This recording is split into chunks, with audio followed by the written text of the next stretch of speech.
Look how much African American communities have suffered under Democratic control. Tonight, I'm asking for the vote of every single African American citizen in this country who wants to see a better future.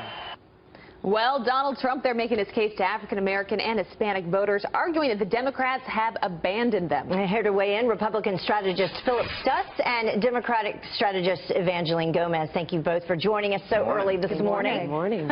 So off the very top, let's take a look at this poll. This is from the LA Times and USC, and it shows Clinton up 82.9% compared to Trump's 12.8% when it comes to the African-American vote.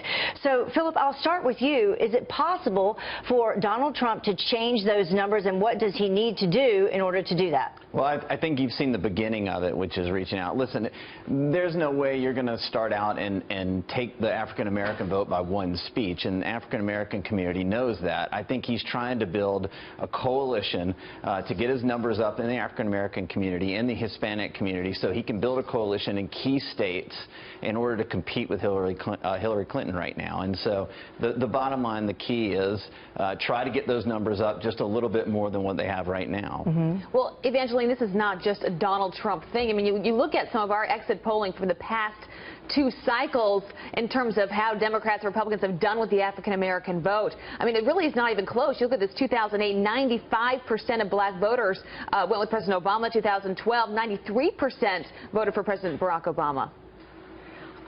The problem here is that Donald Trump is viewed by many people in the African-American community as being the originator of the birther movement, where he attacked President Obama personally and politically, saying he had no legitimacy.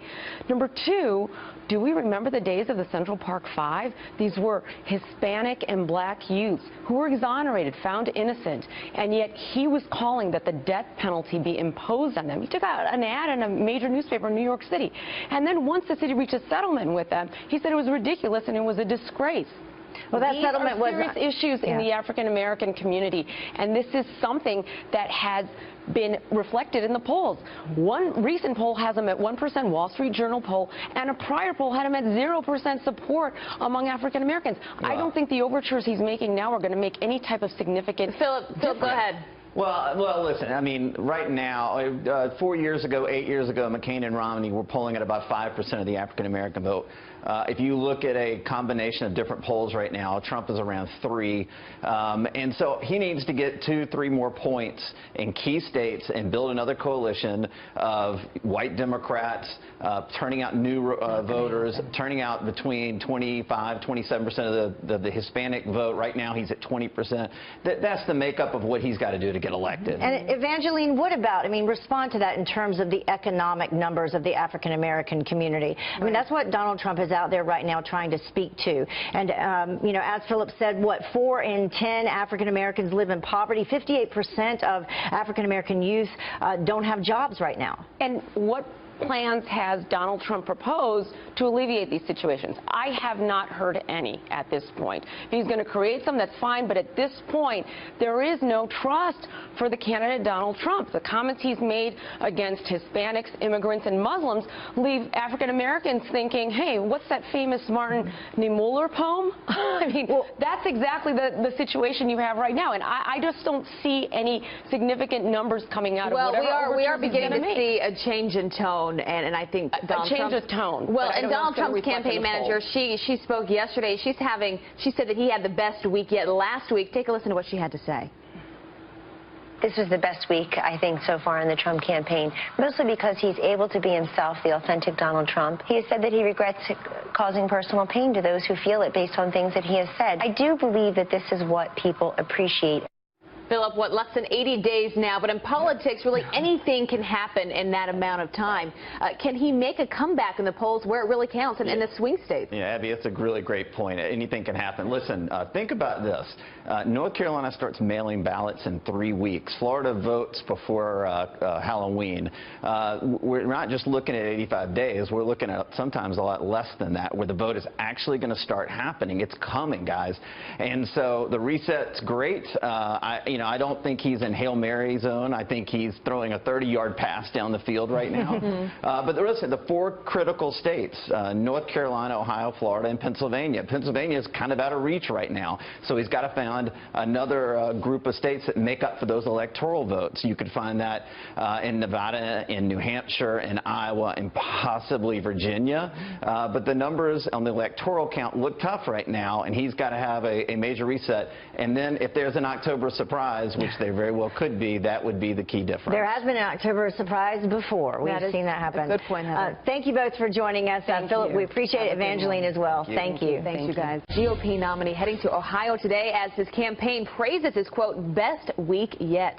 Kristen Fisher live in our nation's capital with the race for the White House. Kristen, good morning. Good morning, Abby. Donald Trump could be on the verge of making the biggest policy change of his entire campaign, and it involves his #1 issue, immigration. You know, from the very beginning, Trump has vowed to remove the 11 million undocumented immigrants who are living in the United States, and he said he wanted to do it by creating a deportation force. But now there are signs that Trump may be ready to back away from that hardline stance, which has alienated many Latino voters. Over the weekend, Trump met with his newly formed Hispanic Advisory Council, and several people at that meeting reportedly told BuzzFeed they got the impression that Trump was rethinking his mass deportation policy. Now, the Trump campaign denies it. They say what he said in that meeting is no different from what he said on the campaign trail. But then yesterday, when asked if Trump still supports the creation of a deportation force, his new campaign manager, Kellyanne Conway, said this. As the weeks unfold, he will lay out the specifics of that plan that he would implement as President of the United States. Will that plan include a deportation force, the kind that you just heard in that soundbite and that he talked about during the Republican primaries? To be determined. To be determined. So there's a lot of questions surrounding Trump's immigration plan this morning, and he may address them in another policy speech sometime this week. Conway is calling last week the best week of Trump's entire campaign because, in her words, he's finally able to be himself. That's clearly an allusion to the absence of Trump's former campaign chairman, Paul Manafort. So, Heather, we'll see what this week holds now that, in Conway's words, he's now able to be the authentic Donald Trump. We'll Heather. see. A reset. Yep. Thanks, Again. Kristen. Thank you. Again. Donald Trump, who promised to call in, and certainly he has. Donald Trump, welcome back to Fox and Friends. Good morning. Good morning. Good morning to you. Let's talk about the Clinton Foundation. Among the people saying it's problematic and shut it down is the Huffington Post. You also agree with that premise. Well, number one, they should shut it down. Number two, they should give the money back to a lot of countries that we shouldn't be taking and they shouldn't be taking money from. Countries that influenced her totally. And also countries that discriminate against women and gays and everybody else. I mean, that money should be it should be given back. They should not take that money. Honestly, do you think that'll happen? It should happen, whether or not it will. They're very greedy people, so maybe it won't, but it should happen.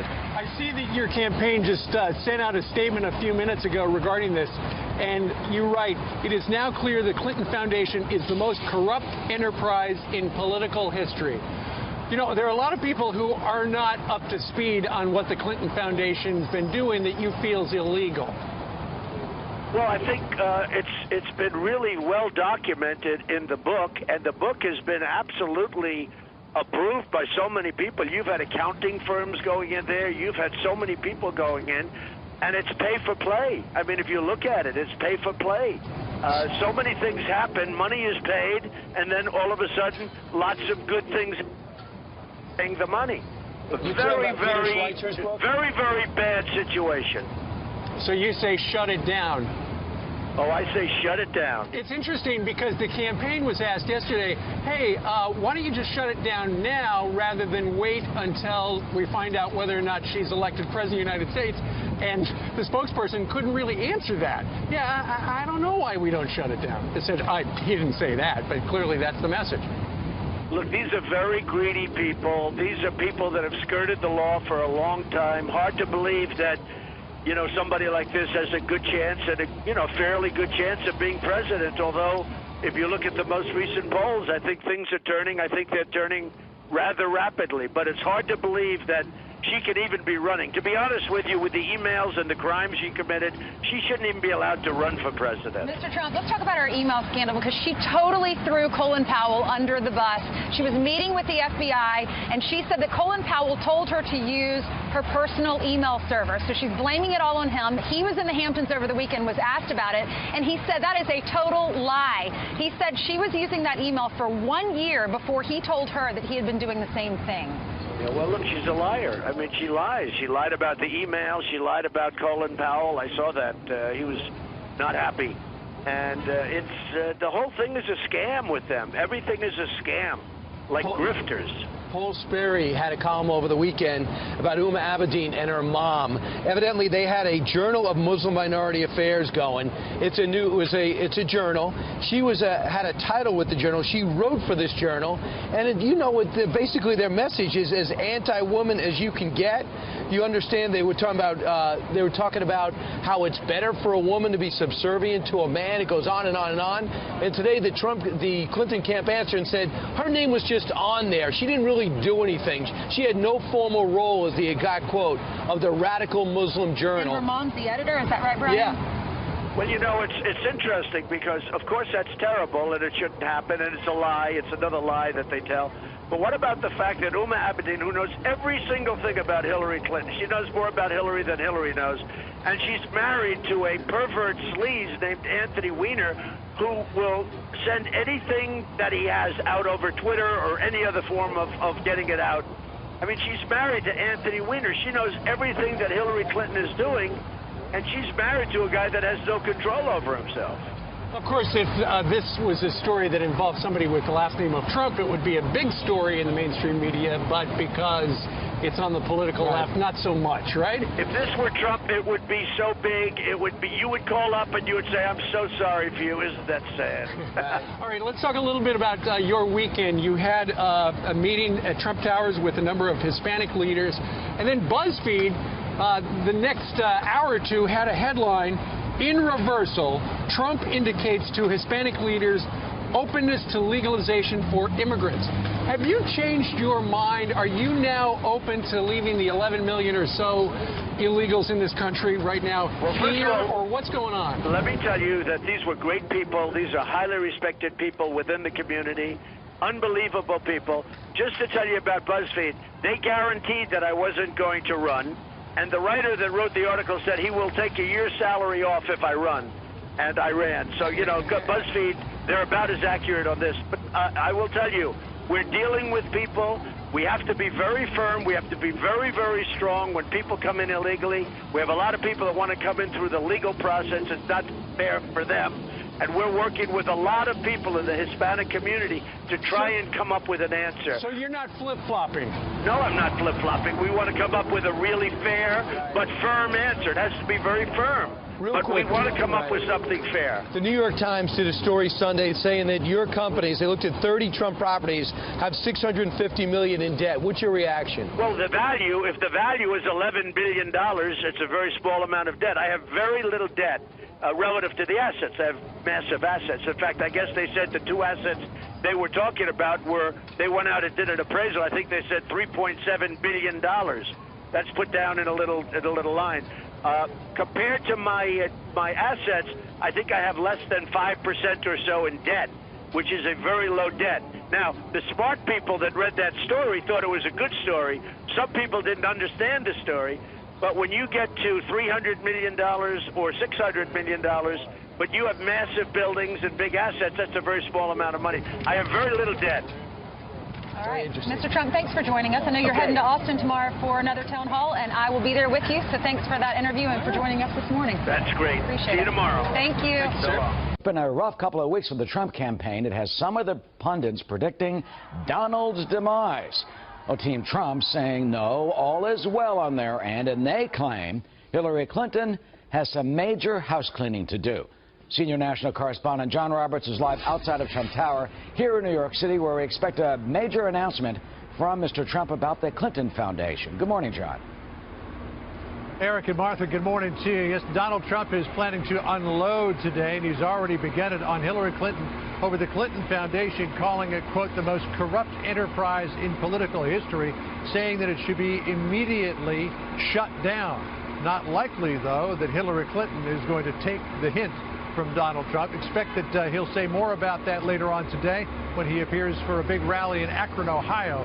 That'll be this evening. Another big message that the Trump campaign is going to be talking about this week is immigration. According to his son Eric, who was on Fox and Friends this morning, he's got a big speech planned for Colorado on Thursday.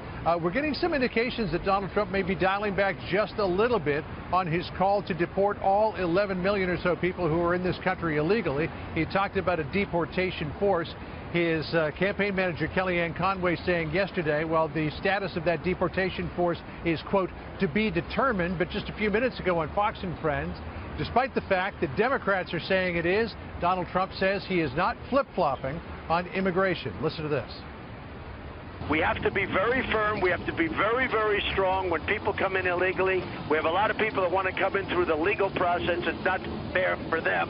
And we're working with a lot of people in the Hispanic community to try and come up with an answer. So you're not flip-flopping? No, I'm not flip-flopping. We want to come up with a really fair but firm answer.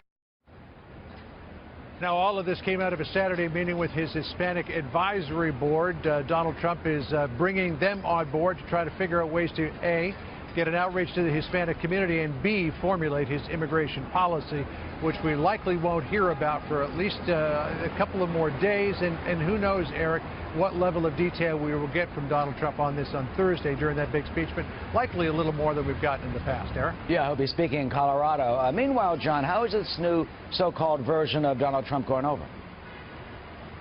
Well, Kellyanne Conway yesterday, again, his campaign manager, was saying that they've had the best week that they have ever had. And here we have, and I know that we've said this before, Eric, another week where Donald Trump has been on message, hasn't wandered off into those areas that get him into so much trouble. And the reason for that is that he's been much more scripted than he was in the past.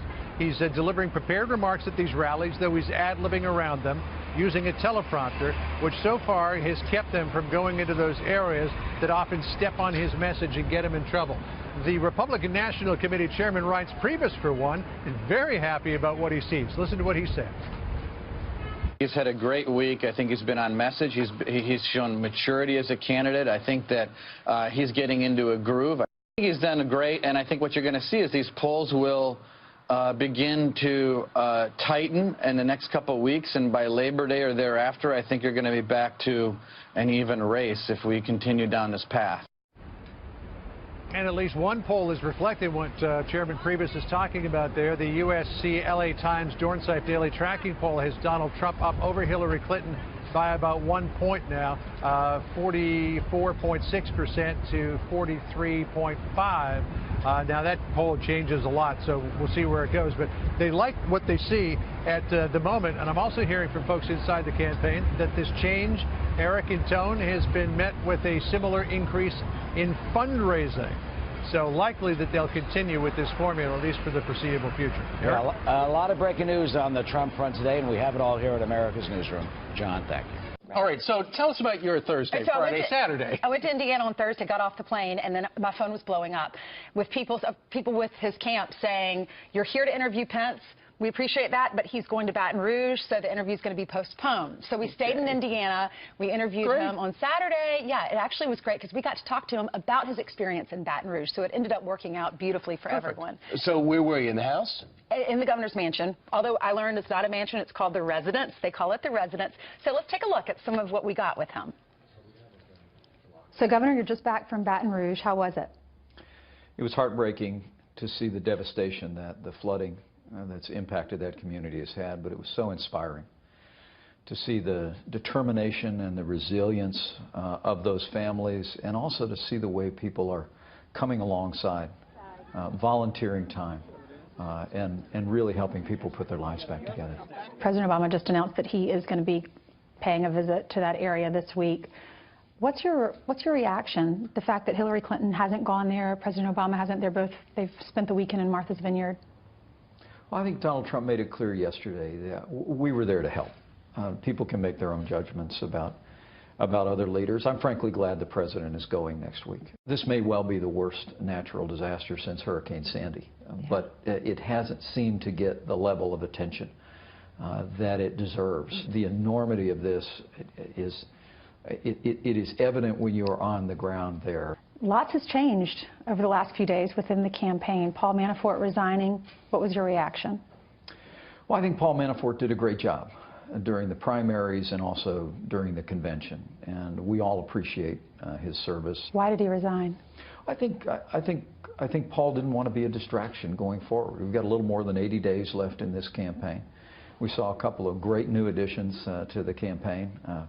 I've actually known Kellyanne Conway for many years, and to see her step into the role of campaign manager, Steve Bannon, who brings an extraordinary vision and energy to this. I think what you've seen this week is a campaign that's on a roll. Has he been including you in some of these decisions? Donald Trump and I talk every day, and sometimes several times a day. I think the American people know the person that's running Donald Trump's campaign for president is Donald Trump. Look how much African American communities have suffered. What do you have to lose? Donald Trump is telling the African American community, I am the guy for you, and he says by 2020 he's going to have 95% of the African American support. Why are you laughing? Well, that's Donald Trump. Look, he has a heart for every American, and he's a truth teller. He speaks the truth. It's been the failed policies of Democrat politicians that have harmed people living in the cities in this country now for generations, and it's had special impact on the African American community. He's speaking the truth, but he's also doing what a leader should do, and that is saying that as John F. Kennedy said, we're going to advance policies that cause all ships to rise, to create opportunities for every American, and his optimistic view about 2020 when he's running for re-election, that's pure Donald Trump. It's look, we're going to deliver for every American, and when the American people, including African Americans in this country, see the new jobs, the new opportunities, the new educational choices that they'll have under a Trump administration, I have no doubt in my mind that support is going to grow. Judicial Watch. There's a judge that's associated with the email scandal who has now said that Hillary Clinton's going to have to answer questions under oath. What do you think about that? It's time for her to go on the record. Look, Hillary is in hiding, and Donald Trump is everywhere.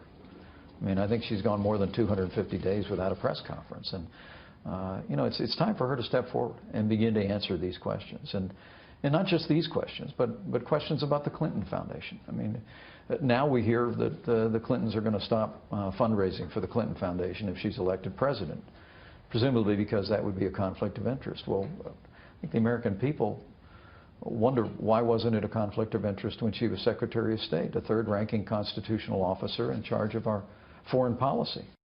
Good questions and interesting answers. Thank you. We'll hear more of that interview at 7:30, and then tomorrow we're going to introduce you to the family. He loves his wife so much. It's really cute to see them together. And on the other side, Tim Kaine. Yes. Oh, we contacted Tim Kaine. We wanted to interview him and offer him the same opportunity. They have declined. So hopefully they'll change their mind in the future. A fight for faith in the courtroom. A Texas judge could be sued for starting every court session with a short prayer. Sued, yeah. The Freedom from Religion Foundation says the invocation is unconstitutional. The state attorney general says he supports the judge, but the foundation is considering a lawsuit. So joining us now, Montgomery, Texas Justice of the Peace, Judge Wayne Mack, and his lawyer, Chelsea Uman. Thank you so much, both of you, for being with us. Good morning. Thank you for having us. You're welcome. All right, Judge, I'll start with you. Tell us about how you feel about this. Well, it's very disappointing. The U.S. Supreme Court and the Texas Supreme Court all start their opening sessions with an invocation, and we're just following in their footsteps. And our Attorney General has ruled everything we're doing is constitutional. So legal, but and you ran on this. Am I correct, Judge? Yes, sir. I ran with the idea of starting a chaplaincy program to be able to respond to the needs. In my court, I deal with misdemeanors, but as well as I'm also the coroner, and so I get to be on some very unsightly scenes and deal with tragedy and with people in their darkest hour. And so having this chaplaincy program was very important to me. You know, the Freedom from Religion Foundation says this: complainants felt coerced to participate in the prayers, and both participated against their conscience out of fear of prejudicing the judge. Let me ask something. Did you force people to take part in the prayers and sit through it? No, sir, we've never forced anybody. We give everybody the opportunity, and they choose to be in the courtroom. They do not have to be in the courtroom when this opening ceremony takes place. And so if they choose to be offended, it's because they choose to be in the courtroom while it's going on. Chelsea, legally, can this group from Wisconsin tell you guys down in Texas what you should and shouldn't be doing in your courtroom? Absolutely not. The Supreme Court and the Texas Supreme Court both open their sessions with a brief invocation as well. The Supreme Court has ruled on this twice before in Town of Greece and Marsh v. Chambers, that prayers and invocations are perfectly constitutional for opening sessions. And if it's constitutional for the Supreme Court, it's constitutional for Judge Mack. Judge, let me ask something. How do you get to be a coroner and a judge? How much school did you go to? Well, that's a long story, Brian, and they told me I only got 30-second answers. So, but we're the highest volume court in Texas. The justice court system is, and so we have a coroner system, and in our county, all 5 justices perform those duties, and we get to help people every day. That's what I enjoy about my position. Wow, what responsibility! Thank you, Judge, and God bless you both. Thanks for being here. We wish you all the best with this case. Thank you very much. And hopefully Ainsley won't be sued later today for saying that. Yep, there he is. Okay, I don't know if you could see me, right? Right, exactly. Couldn't hear him breathing. Now you can see him. How are you guys doing? Hey, we're doing okay. You guys had a very good week. We had an amazing week. I mean, my father was on fire. We had an amazing week. He was all over. He was talking about ISIS. He was talking about African-American youth that's been left behind in this country. I mean, he had an amazing week. He was spot on message. Should he have been on the teleprompter earlier? No, my father's my father, and he's larger than life, and he's great, and he's fun, and that's why you have 15,000, 20,000 people coming to these rallies, and then you look at the Clinton rallies, and you have 2 people there, right? I mean, people like that. It's so different than the standard politician. I mean, he's finally made politics exciting again. You know, what some have speculated, and you tell me if this is true, until he saw a dip in the polls, he wasn't going to change. When the polls clearly were starting to go against you, that's when he said, I gotta shake things up and change. And he did. Yeah, well, listen, he's a great agent of change. He gets it. He gets momentum, and he gets everything else. And listen, you know, when polls go like this, and we're back in the lead. You probably saw the LA poll times yesterday, where we're 2 points ahead, which is really exciting. And you know, he's doing great. I mean, he's really, really doing incredibly well. And you know, we're proud of him. The family's proud of him. And the energy out there and the groundswell of support that we have all over the country is really incredible. Your dad and Governor Pence, they decided at the last minute Thursday night to go to Baton Rouge and to meet those families, shake hands with the victims, and provide some relief effort. The president and Hillary Clinton, we've seen the images all weekend. They were playing golf, or he was playing golf. She was in Martha's Vineyard for some fundraising events in Nantucket. And then he decided, the president decided to go down to Baton Rouge on Tuesday. Wow. Yeah. Did your dad did he force his hand? Listen, there's no question about it. I mean, to me, it's awful. I mean, to me as a civilian, it is horrible to hear you. I mean, not even that the president could have done anything down there, but just the optics of it. Here you are in Martha's Vineyard playing golf for a week on end while people's houses are underwater, while their lives are destroyed, their cars are underwater, you have coffins floating down the street. I mean, the optics of it is horrible, right? We live in America. Your government should be there in a natural disaster, and it wasn't. And I mean, the fact that Hillary was fundraising while, you know, my father and Mike Pence were offloading goods from trucks. Sure. I mean, it just tells a story and the difference of leadership qualities between those two individuals. Particularly given, Eric, what Barack Obama said about George Bush in a similar situation regarding Katrina, and then, you know, it's amazing. It all turned around. What's interesting, though, is before your dad and Mike Pence went down, the governor of Louisiana, John Bel Edwards, had suggested, well, I hope it doesn't turn into a PR, a photo op or something like that, which was regarded as some criticism. Then, after your dad came and went, he thanked your dad for bringing attention to the floods. Yeah, that's right. I mean, it was actually a really, really nice statement that he made. And he said, listen, thank you. No one's paying attention. Again, you have the optics of the president playing golf as opposed to focusing on this Gulf state that's in total disarray and total ruin. People's lives are turned upside down. thank you for coming down here and putting real attention on it. And quite frankly, if my father didn't go down there and he didn't put the pressure on him, Obama wouldn't be down there. Well, the problem There's just no question about he it. did show up in New Jersey and Sandy, right after Sandy and Mitt Romney. Remember, everybody suspended their campaigns to do this, and because he was running for re-election, perhaps. Meanwhile, Christy Alley came out and said this, who's the famous actress from Cheers and everything else, said, my point is, do you think the USA wants to see you, this is a message to the president, playing golf while Louisiana is 20 feet underwater and people are dying? Yeah, she tweeted that after she also put out a video from Barack Obama criticizing George Bush. It speaks to the lack of leadership in this country. And listen, I can tell you this as a guy who's been around my father his entire life. When there is a problem, when there is a natural disaster, when there is an issue, my father will be the first person there. I mean, he will just be the first person there, and the American people can count on that. There were some headlines after a meeting, I believe it was over at Trump Tower over the weekend with Hispanic leaders. Yeah. BuzzFeed's lead was, in reversal, Trump indicates to Hispanic leaders openness to legalization for immigrants. Yeah. Sounded like he's doing a 180. Listen, I don't know where the article came from. Actually, my father's speaking about immigration all week, so I won't steal his thunder and his fire. But my father's immigration plan is pretty simple. He wants secure borders. You have to know who's coming into the United States of America. I mean, you just can't let people come in unchecked.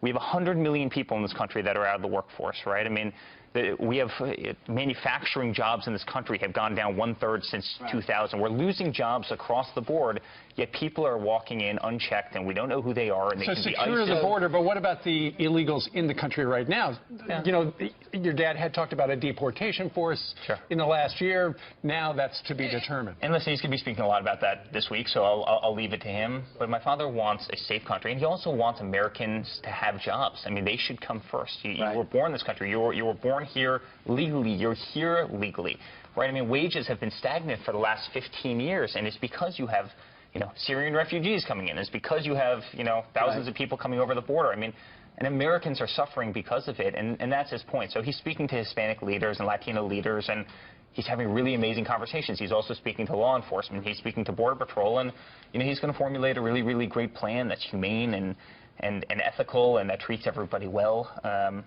But we have to solve a problem. It's a real problem for this country. Eric, what's your response to the critics who say it's a flip-flop? Because you had your dad saying 11 million illegal immigrants here in the country, that he wants mass deportation. Then you had Kellyanne Conway, who just joined the group last week, and she said, we're going to address this issue. We're not exactly sure. It's yet to be determined, but she said we're going to do it in a fair and humane way. Yeah, my father hasn't flip-flopped on anything. I mean, this was all the auspices of one article that came out that wasn't grounded in any substance. But again, my father's giving a big speech on this on Thursday, so he'll be talking a lot about the specifics. So the shakeup or the change happened at the beginning of the week, and then yesterday, on Friday, coming off a very successful speech, most even critics would say, from your dad, Paul Manafort goes, I handed my resignation. Yeah. Was part of the reason that Manafort's not there, is it the belief within the Trump camp that he was the one who leaked the story to the New York Times about disarray within the organization? No, not at all. Not at all. In fact, Paul is an amazing guy, and I have tremendous respect for Paul. And, the job he did with the delegates and the convention and everything, which is really why he came into the campaign, was truly amazing. And Kellyanne is an amazing person. She's going to do a great job. She's going to take us through November 8th. You don't think they both could have coexisted? No, could they have? I don't know, possibly. I think my father didn't want the distraction. I think Paul didn't want the distraction of what he was dealing with and some other things. But Kellyanne's amazing, and Paul's a guy that I hold in incredible regard. I mean, he's a great person. Clearly, she's doing a good job. I mean, everyone's saying he had the best week of his campaign last week. It was a great week. I mean, it truly was. I was actually with him in North Carolina, and I was with him in a bunch of places. And obviously, you were down in Louisiana with them, and it was an amazing week. They were spot on message. And no, I tried to go to Louisiana, and they said we don't want this to be a photo opportunity. We're going to help the people. So Ainsley, you stay in Indiana. You did the great interview with the governor. That's right. Yeah, of course. It's interesting. There are a couple of stories out this morning that says that Republican leaders are worried that Donald Trump doesn't get it, that he needs to make this a referendum on Hillary Clinton, because ever since the DNC, Hillary has made it a referendum on your father. Does he have the judgment? Does he have the temperament to be president of the United States? And to a certain extent, that has worked. Will this campaign going forward be a referendum on Hillary? Listen, it's going to be both.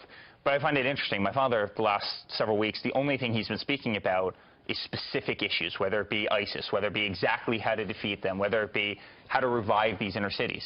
Yet you hear nothing from Hillary. She hasn't had a press conference in, what, 270-something days? Because your dad's been positive and not been making news, there's been unbelievable scrutiny on her foundation, on the emails. I could not believe how the scrutiny over this weekend. Well, look, I mean, look at so many things. Okay, so the emails, and everybody knows about the emails, and that is truly one of the worst things. Look at the $145 million that comes into the Clinton Foundation from effectively, you know, the business people behind the uranium deal with Russia, where we give 20% of the uranium stockpile of the United States to Russia. Yeah. They bought it on her watch. And the Clinton Foundation gets $145 million. I mean, why are we giving uranium to Russia?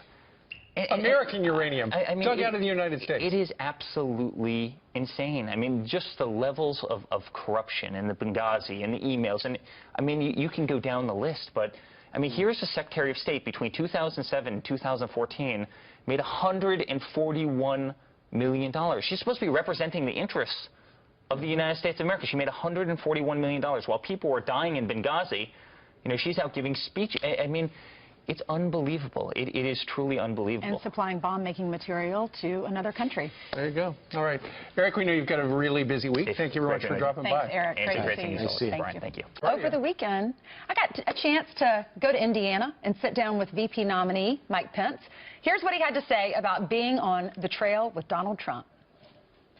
Lots has changed over the last few days within the campaign. Paul Manafort resigning. Why did he resign? I think Paul didn't want to be a distraction going forward. We've got a little more than 80 days left in this campaign.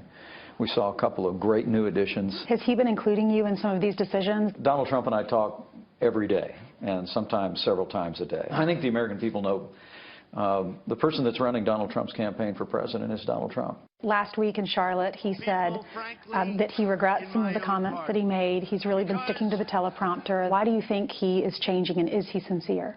I don't think the message is changing at all.